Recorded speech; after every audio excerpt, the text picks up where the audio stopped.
Vamos a abrir la Biblia, hermanos, en la primera carta a los tesalonicenses y vamos a buscar el capítulo número 2. Estamos estudiando Primera de Tesalonicenses y hemos llegado ya al capítulo número 2, donde vamos a leer los versículos que corresponden en la continuación de este estudio. Dice la palabra de Dios en Primera de Tesalonicenses capítulo 2, el versículo número 9 en adelante. Recordarán, hermanos, nuestros esfuerzos y fatigas para proclamarles el evangelio de Dios y cómo trabajamos día y noche para no serles una carga. Dios y ustedes me son testigos de que nos comportamos con ustedes los creyentes en una forma santa, justa e irreprochable. Saben también que a cada uno de ustedes lo hemos tratado como trata un padre a sus propios hijos. Los hemos animado, consolado y exhortado a llevar una vida digna de Dios, que los llama a su reino y a su gloria. Hasta ahí dejamos la lectura. Pueden tomar sus asientos, por favor.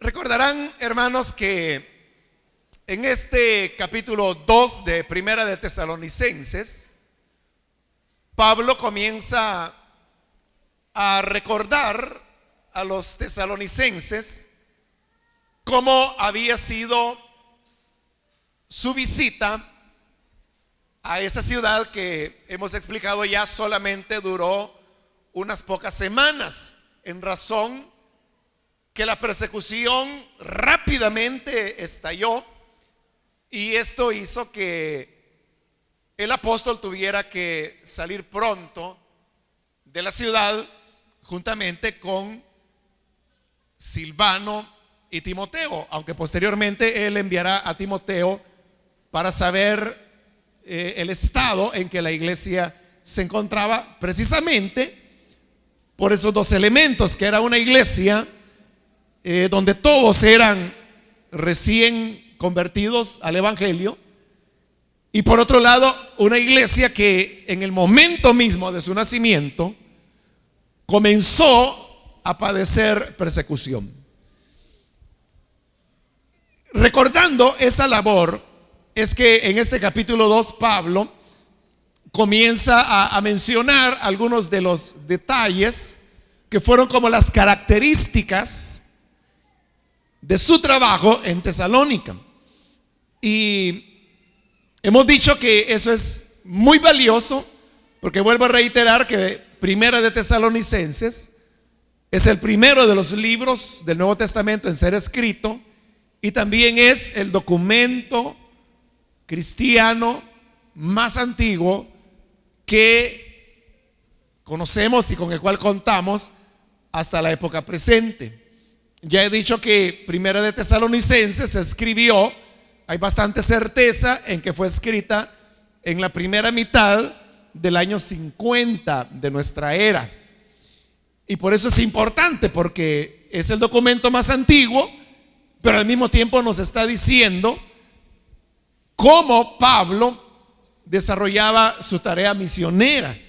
Y por eso hemos ido avanzando despacio en este capítulo 2 para poder ir reflexionando en estas características del ministerio de Pablo, con el objeto de poder lograr la efectividad, la eficiencia, los frutos que él lograba alcanzar, como en el caso este de la ciudad de Tesalónica.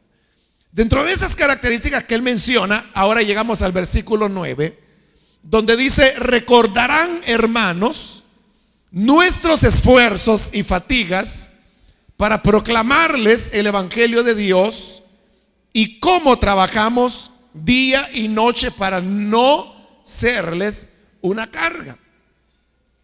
Pablo está hablando ahora de nuevo, porque ya lo había hecho en el capítulo, en este mismo capítulo 2, pero en el versículo 5 y en el 7 también de una manera indirecta lo menciona, que Pablo, su costumbre misionera era la de presentar el mensaje del evangelio de manera totalmente gratuita. Y lo mismo él había hecho en Tesalónica. Y era la costumbre en estas culturas que las personas que enseñaban,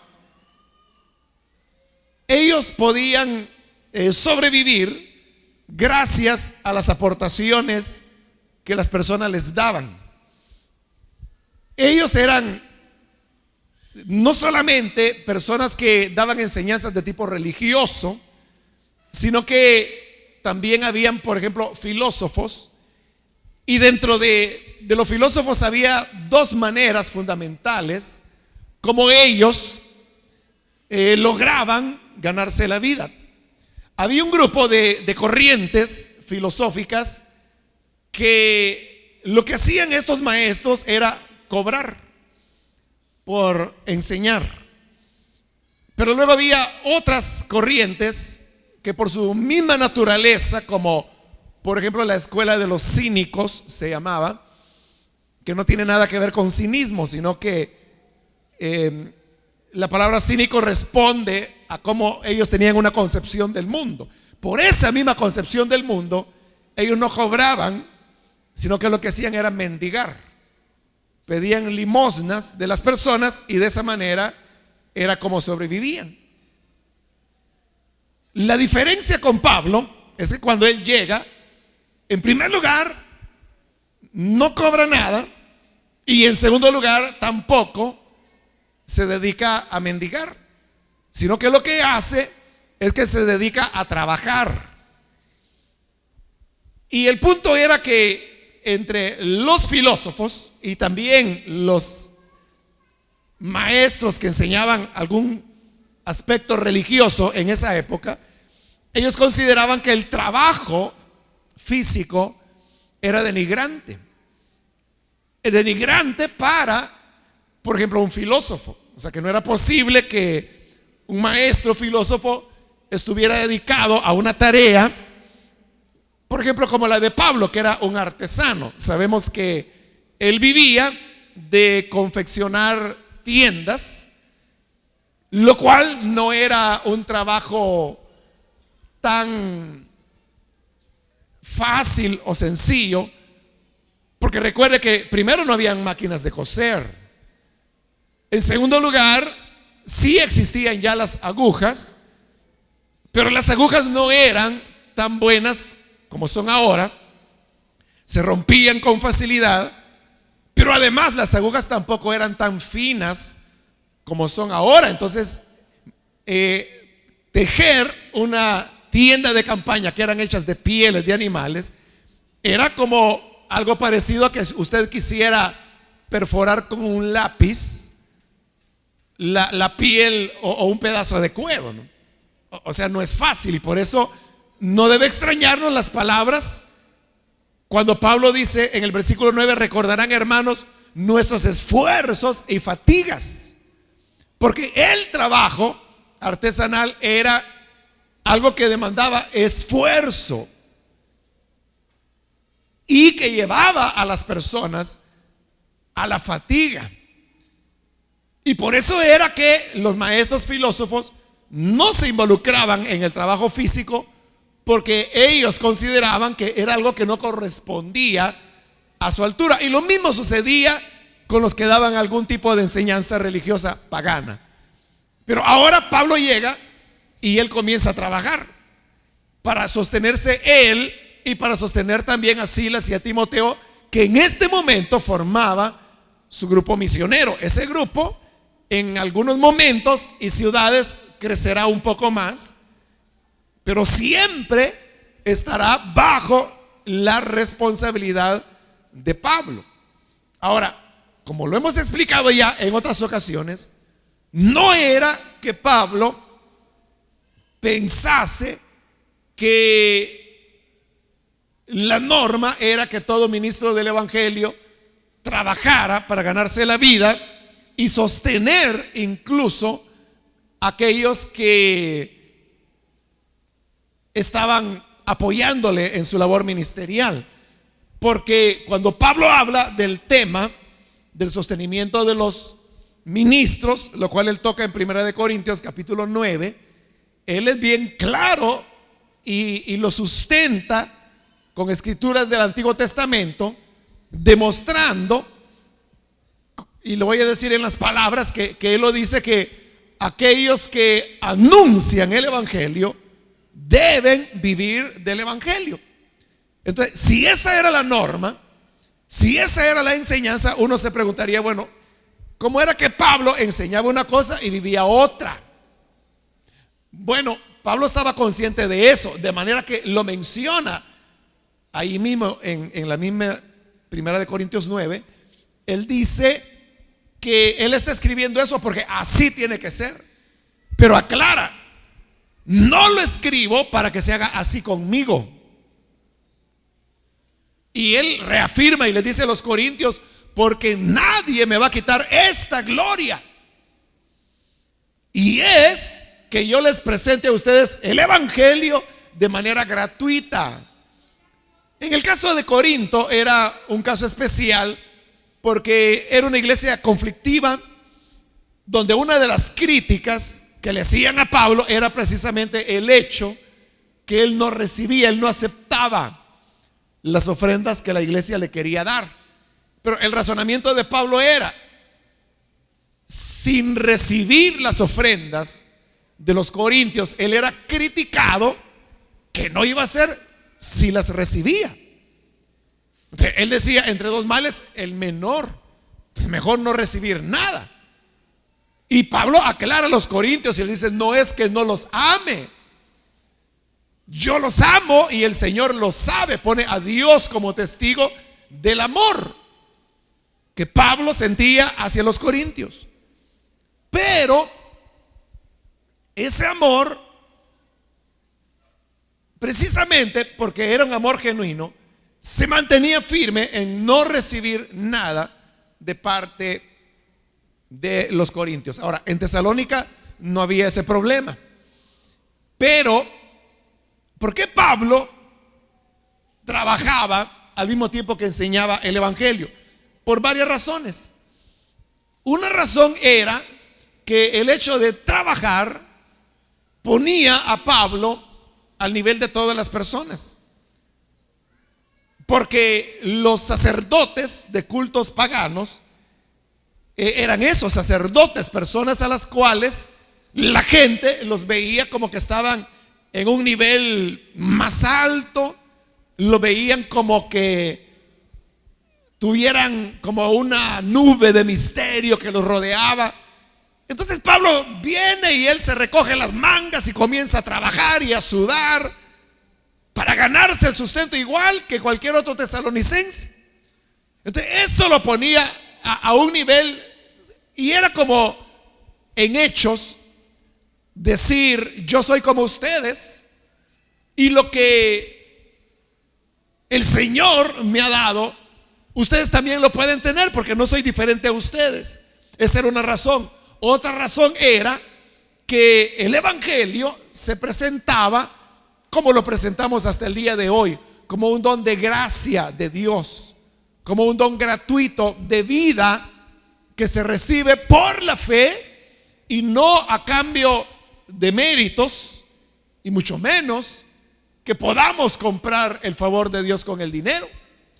Por lo tanto, no había elemento más consecuente para presentar el evangelio que hacerlo no solo, digamos, en la predicación, como un don de gracia y de fe, sino que en la realidad hacerlo totalmente gratuito. Por eso es que al final del versículo 9 dice que trabajamos día y noche para no serles una carga, para que los tesalonicenses no sintiesen una carga el sostenimiento de Pablo, de Silvano y de Timoteo, porque Pablo se encargaba de sostenerlos a ellos, y dice que para eso trabajaba de día y de noche. Recuerde que en esa época no había, como hoy, una jornada de 8 horas al día. Eso de trabajar 8 horas al día es algo nuevo. Creo que el 1 de mayo que viene, que precisamente eso es lo que se celebra en lo que se llama el Día del Trabajador, es el haber conquistado las 8 horas laborales. Y creo que van a ser 120 años el próximo 1 de mayo. Pero estamos hablando de 120 años, aquí estamos 2000 años atrás. Entonces, las jornadas no eran de 8 horas, sino que era desde que el sol salía hasta que se ocultaba. Por eso él habla de trabajar de día y de noche, todo con el objeto de poderles presentar un evangelio que anunciaba una salvación gratuita, de manera gratuita. Eso reforzaba la libertad con la cual Pablo podía hablar de un evangelio de gracia, porque lo estaba ofreciendo por gracia. Puedo todavía mencionar otra razón más por qué Pablo lo hacía así, y es que el hecho de ser el apóstol quien se sustentaba a sí mismo le daba a él una independencia de cualquier iglesia. Y en otras ocasiones hemos mencionado ya de los conflictos que se dieron dentro de las diferentes líneas teológicas que había en lo que nosotros llamamos la iglesia primitiva. Y Pablo fue un hombre que vivió en carne propia esas diferencias. Él tuvo diferencias con la iglesia de Jerusalén, luego tuvo diferencias con la iglesia de Antioquía, y luego él tiene que ir a Éfeso para iniciar una obra que se le ha llamado independiente, porque precisamente ya Pablo no está dependiendo de una iglesia que lo ha enviado, precisamente porque él ha tenido dificultades de concepción acerca del evangelio. El que él financiara su propio ministerio le daba una total independencia. O sea, él no tenía por qué sujetar o someter sus enseñanzas al lineamiento, porque la iglesia de Jerusalén podía decirle: Pablo, nosotros nos vamos a hacer cargo de usted, pero queremos que usted enseñe dentro de esta línea.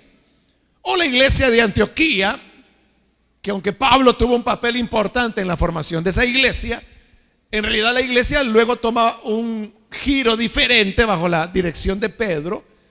Pero ellos igualmente pudieron haberle dicho: Pablo, vamos a apoyarlo, a sostenerlo, pero usted tiene que enseñar nuestra línea.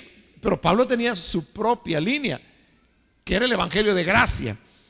Entonces eso le daba a él la independencia, el poder depender de nadie más que del Señor, que a través del trabajo que él hacía le proveía lo necesario.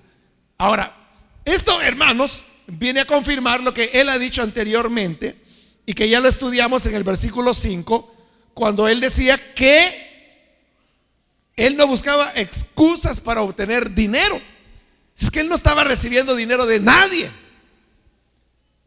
Él trabajaba, como lo dice, con esfuerzo y fatiga, de día y de noche, para sostener su ministerio y hacer posible que él pudiese continuar llevando las buenas nuevas del evangelio. Entonces, ¿qué ganancia había en eso?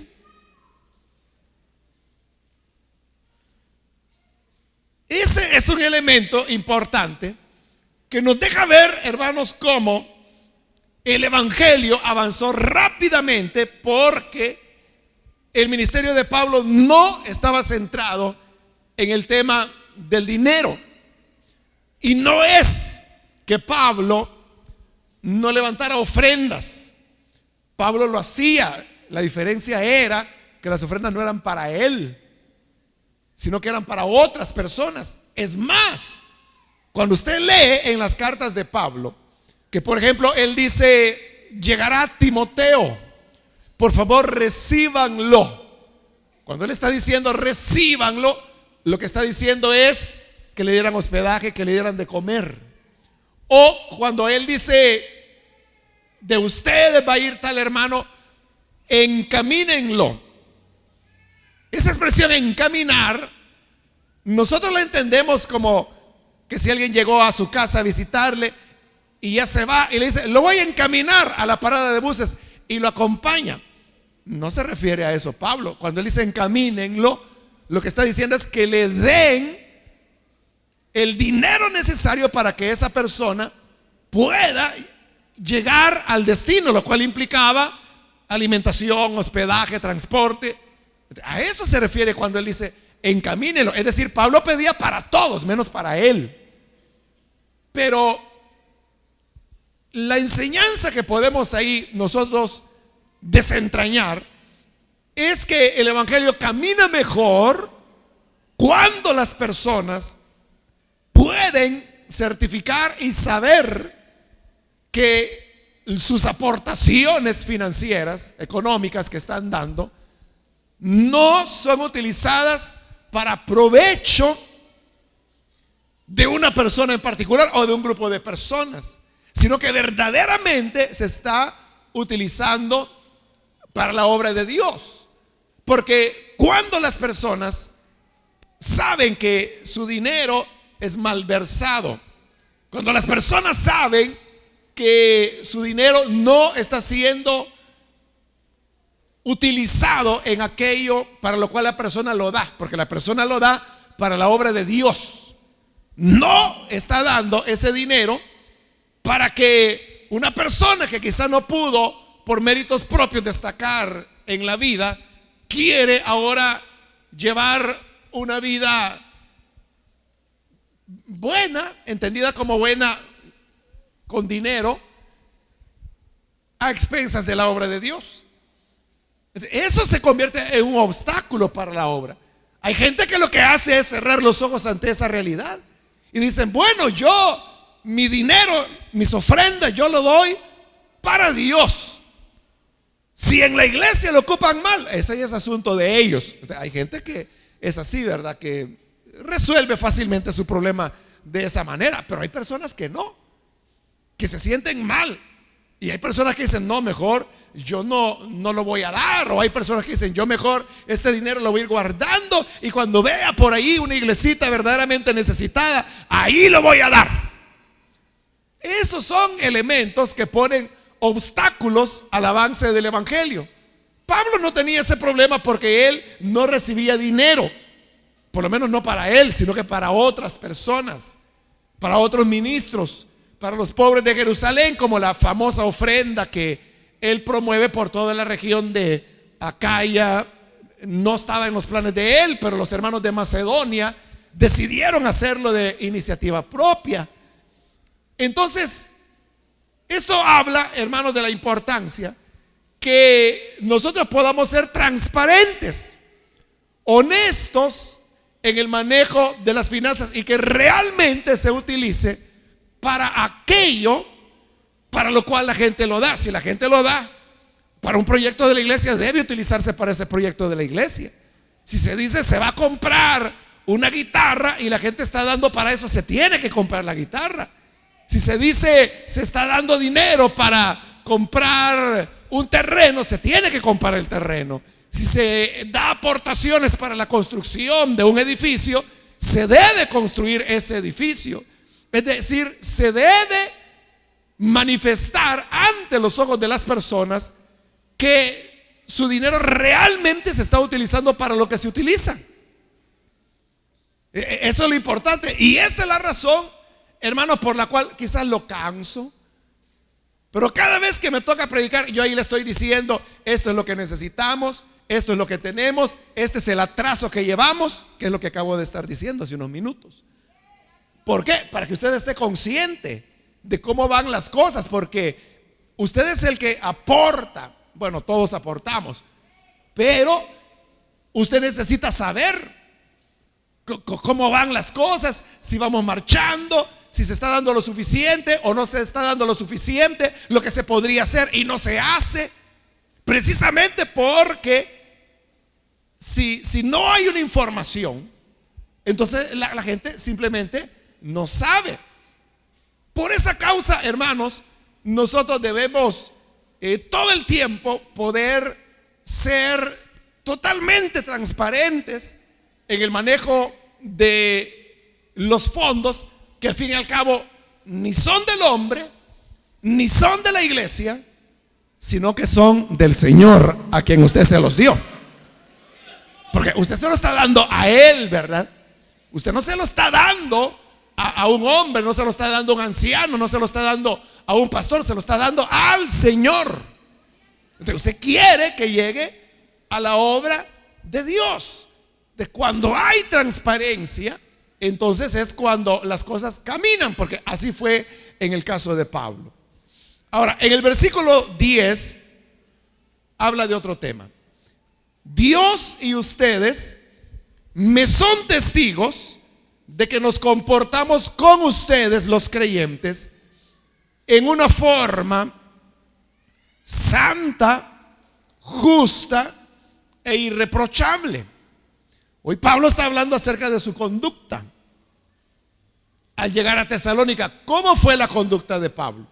Dice que fue santa, justa e irreprochable. No había nada que se le pudiese reprochar a Pablo. Como decir, bueno, Pablo es un excelente predicador, es una persona ejemplar, es alguien que ama la obra, pero tiene un carácter tremendo. Eso era tener una base sobre la cual hacerle un reproche a Pablo. Pero él dice que era irreprochable su conducta, era santa, era justa. Y yo creo, hermanos, que esos dos elementos que Pablo está tocando allí, como es la integridad en el manejo de las finanzas y la integridad en la vida, son elementos que se constituyen en los motivos de los más grandes escándalos para el avance de la obra hoy en día. Lo que más frena e impide que las personas sigan el evangelio es o que hay escándalos financieros donde el dinero es utilizado mal y se evidencia que se está utilizando mal. Y el otro gran escándalo es cuando los que anuncian el evangelio no viven ese evangelio. Solamente hay una forma en que el ministro del evangelio puede vivir, y esa forma es santa, justa e irreprochable. Cuando es así, el evangelio marcha, el evangelio camina. Por eso, hermanos, cada uno de nosotros debemos ser cuidadosos con la obra de Dios. Usted no crea que está siendo demasiado exigente al pedir de parte de los ministros del evangelio el que tengan que llevar una vida de integridad.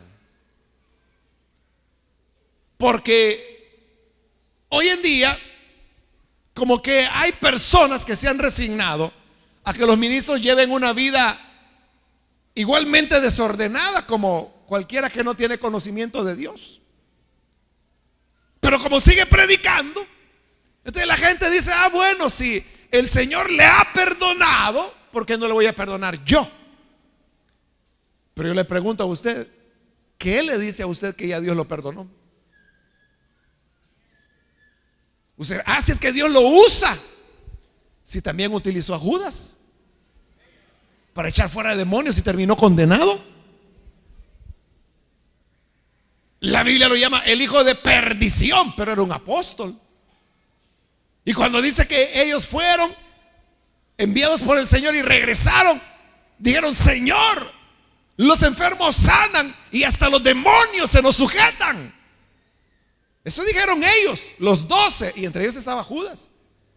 No dijeron: Señor, a todos nos funciona el evangelio. Pero bien raro que, fíjate, Señor, que a Judas no le salió nada. Judas no pudo sanar a nadie, no pudo echar fuera ningún demonio. Lo hizo también, pero siempre fue un hijo de perdición. En el evangelio de Juan, Jesús dijo: yo los he escogido a ustedes los 12 y uno de ustedes es diablo. Por eso el hecho que usted oiga que una persona que lleva una vida incorrecta, hablando moralmente, que tiene no una cosa, sino que muchas cosas que reprocharse, pero que sigue predicando bien y la gente sigue salvándose, entregándose, quizás la iglesia sigue dinámica, no va a ser por mucho tiempo, le digo, porque Dios no puede ser burlado. Pero hay un tiempo en que Dios da la oportunidad a la persona de arrepentirse. Pero ahí es donde las personas pueden caer en el engaño y decir: no, si yo veo que Dios lo respalda, yo veo que está bien, es cierto que ella va con la sexta mujer, pero yo veo que es tremenda la unción que tiene. Hay gente que eso lo ve normal, pero para la gente que tiene un poquito de razón y tiene por lo menos 4 dedos de frente, y ya no se diga aquellos que tienen el Espíritu Santo, saben que eso no puede ser. No puede ser. No puede ser. Por eso le digo, es un gran obstáculo para el evangelio, el mal testimonio. Por eso Pablo decía: ustedes son testigos y Dios, de la forma santa, justa e irreprochable, que he caminado delante de ustedes. Él no estaba diciendo: miren, pueden ir allá a aquella otra ciudad a preguntar cómo yo me comporté. No, le decía: ustedes me han visto y ustedes saben que yo he caminado en santidad, en justicia. Ustedes saben que mi vida es irreprochable. Mire, estas palabras, hermano, muy pocos ministros las pudieran decir hoy en día a sus iglesias. Muy pocos podrían decirle: hermanos, ustedes conocen que yo soy santo, ustedes conocen que he sido justo, ustedes saben y me son testigos que mi vida es irreprochable. Muy pocos pueden decir eso hoy en día, porque van a decir eso y les van a tirar tomates. Las sillas les van a tirar porque no van a llevar tomate, porque saben que no es verdad. Pero Pablo ponía como testigo a Dios y a ellos mismos, que eran quienes le habían visto. Luego en el versículo 11, saben también que a cada uno de ustedes lo hemos tratado como trata un padre a sus propios hijos. Recuerde que ya en el versículo 7 de este mismo capítulo vimos cómo Pablo comparaba la delicadeza que ellos habían utilizado con los tesalonicenses con una madre, y ahora está comparando el trato con el padre. O sea, cómo el padre trata al hijo. Dice: así nosotros fuimos con ustedes. ¿Y cómo trata un padre a su hijo? Dice el versículo 12: los hemos animado, consolado y exhortado. Así es la relación de un padre con su hijo. El padre anima a su hijo, lo consuela cuando está triste, lo exhorta cuando se está desviando del camino. Pero todo eso se da en un ambiente de amor, porque el padre ama al hijo, así como anteriormente dijo, como la madre con toda delicadeza cuida de sus niños. Entonces, la idea es que todo es una relación de amor.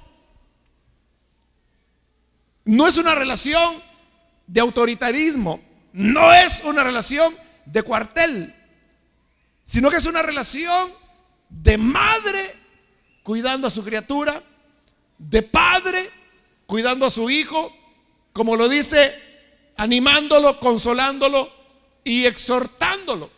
Y todo esto ¿con qué fin? Dice, para llevar una vida digna de Dios, que los ha llamado a su reino y a su gloria.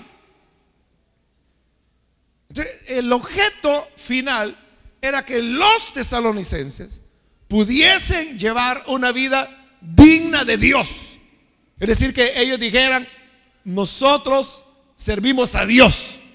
Y que cualquiera dijera, se le nota. Se le nota.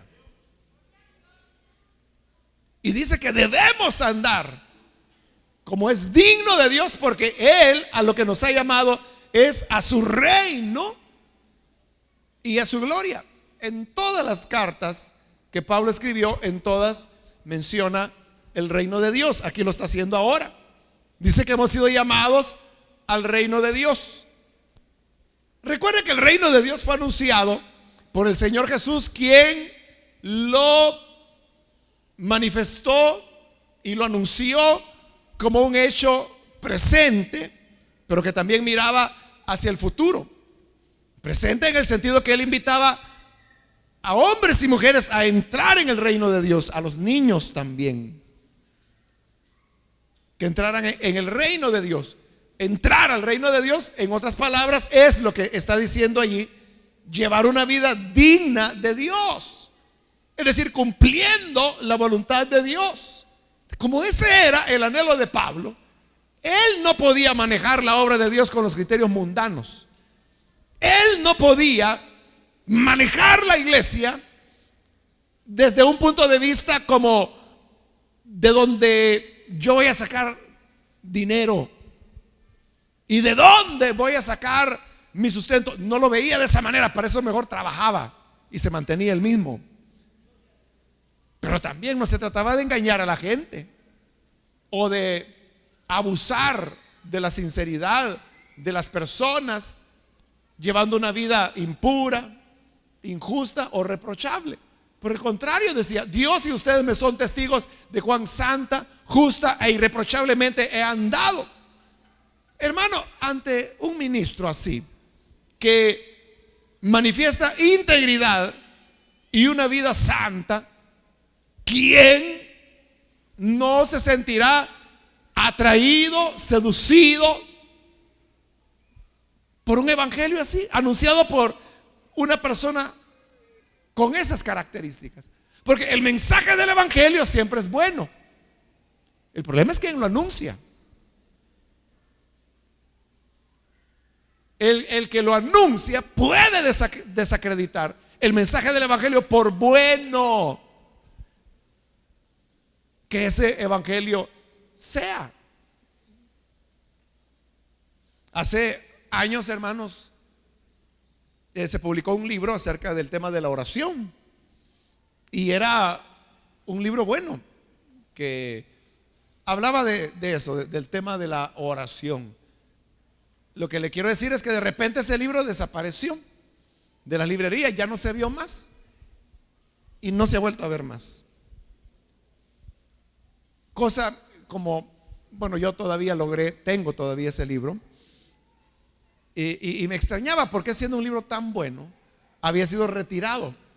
Ya ninguna editorial lo publicaba, no estaba en ninguna librería. Le estoy hablando de hace años, menos pues hoy en día. Yo vine a saber la razón años después, pero le estoy hablando quizás unos 15 años después, supe la razón. Y la razón era que el escritor de ese libro se ha vuelto un alcohólico. Se había vuelto alcohólico. y no lograban sacarlo su denominación a la cual él pertenecía. Había luchado por ponerlo en procesos de restauración, en desintoxicación, bueno, y todos los recursos que puede haber para ayudar a una persona que ha caído en el alcoholismo. Pero nunca salió. Yo no sé si él vive o no vive. Pero entonces, esa es la lógica. ¿Cómo se podía continuar publicando un libro que hablaba del tema de la oración cuando el autor era un borrachito? Claro, en el momento que escribió el libro no lo era. El problema se dio posteriormente. Pero el que se haya dado anulaba la enseñanza de él. Por eso un hermano también hace años me dijo, y creo que me dijo con toda razón, él me dijo, a mí me dijo, me gusta más comprar y leer libros de hombres de Dios que ya están en su presencia que los que están vivos, me dijo. Y yo le dije, ¿y por qué le gusta leer los libros de los que ya están muertos? Le dije yo. Porque el que ya está muerto, ese ya no puede caer, me dice. Ese ya durmió en el Señor, ahí terminó su vida, ya no puede fallar, ese libro es de confiar. El problema, me decía, con los que están vivos es que pueden escribir algo bonito, pero luego sus vidas dan vuelta y desacreditan lo que escribieron.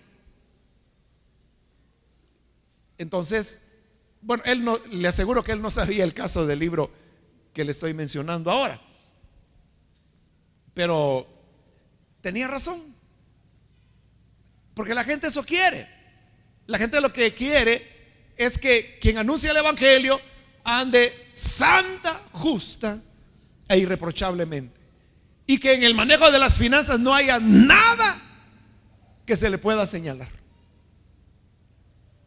que no haya nada que se le pueda decir está haciendo uso impropio de los fondos. Cuando se da esa integridad, hermano, el evangelio es como una locomotora que va sobre los rieles. Pero usted sabe que si la locomotora no está sobre los rieles, sino que sobre la tierra, ya no camina, por mucha fuerza que tenga esa locomotora. Así es el evangelio. Entonces, la enseñanza que podemos nosotros tomar el día de hoy es que debemos caminar en integridad y en santidad, porque no hay mejor mensaje que podamos predicar que el de nuestra vida. Vamos a orar, vamos a cerrar nuestros ojos. Y antes de orar, yo quiero invitar a aquellos amigos o amigas que todavía no han recibido al Señor Jesús como su Salvador. Y quizá una de las razones por la cual usted ha ido posponiendo esta decisión es que dice, hay tantos malos ejemplos. Es que yo he oído de tantos escándalos. Escuché que en tal iglesia se robaron no sé qué cantidad. Y yo le digo, no dudo lo que usted está diciendo. Tristemente son cosas que se dan. Pero yo le digo, el que otros fallen no le da a usted la licencia para fallar usted delante de Dios. Porque también le digo que aunque los que hacen mal son los que más suenan, también quiero decirle que hay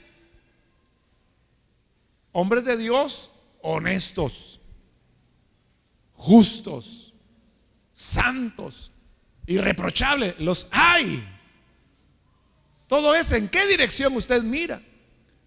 Si ve en la dirección de los que llevan una vida atroz, desordenada, o si ve en la dirección de los que llevan una vida de santidad y pureza delante de Dios. Por eso yo quiero hoy invitarle para, si usted no ha recibido al Hijo de Dios, pueda hacerlo en este momento. Y para hacerlo le voy a rogar que por favor ahí en el lugar donde se encuentra se ponga en pie en señal que usted desea recibir al Hijo de Dios.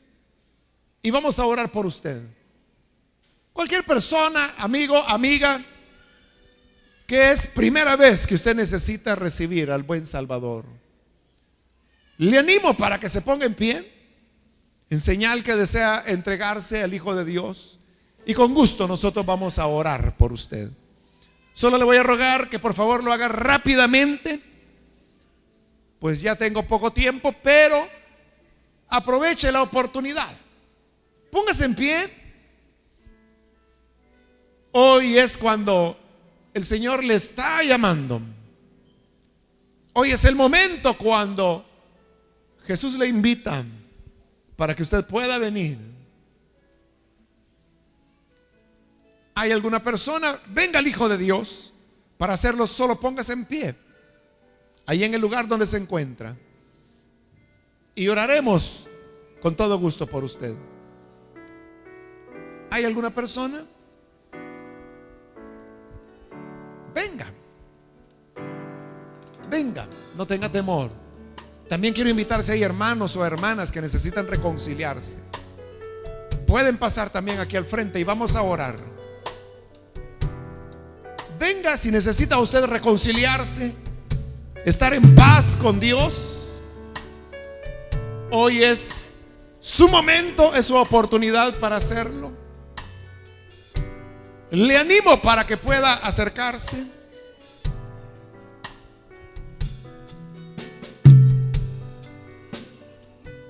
¿Hay alguna otra persona, alguien que necesita venir? Póngase en pie o pase y vamos a orar por usted. Solo le ruego que lo haga rápidamente porque tenemos que orar, pero si necesita hacerlo, venga, no deje pasar esta oportunidad. Y yo le aseguro, hay ministros de Dios que actúan con integridad, con transparencia,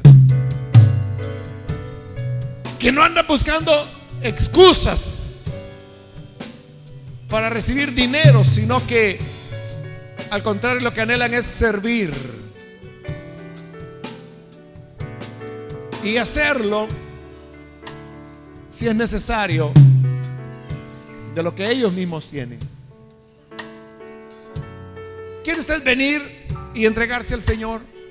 Si otros no llevan una vida correcta, llévela usted entonces.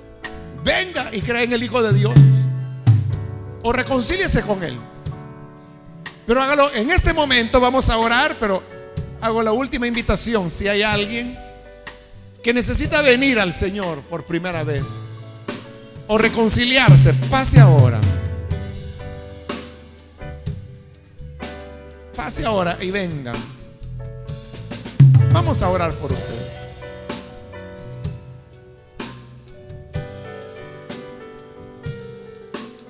A usted que nos ve por televisión, quiero invitarle, si el Señor ha hablado a su corazón, le animo para que hoy le reciba como Salvador. Únase con nosotros en esta oración. Señor, te damos las gracias porque tú eres bueno y misericordioso. Te pedimos por aquellos que a través del canal de televisión o las emisoras de radio están, Señor, entregando sus vidas a ti. Te pido, Padre, que les perdones, les des vida nueva, que puedan, Señor, servirte y amarte, que en todo aspecto de la vida puedan, Señor, llevar una vida de integridad y santidad. Bendíceles, guárdales, Señor, y ayúdanos a todos para que no pongamos tropiezo al Evangelio. Y para lograr eso, que llevemos una vida de integridad y de santidad. Pues en santidad, justicia y en llevar una vida irreprochable es como muchos vendrán al conocimiento de tu Evangelio. Ayúdanos para que cada día de nuestra vida lo hagamos de esta manera. Por Jesús nuestro Señor lo rogamos. Amén.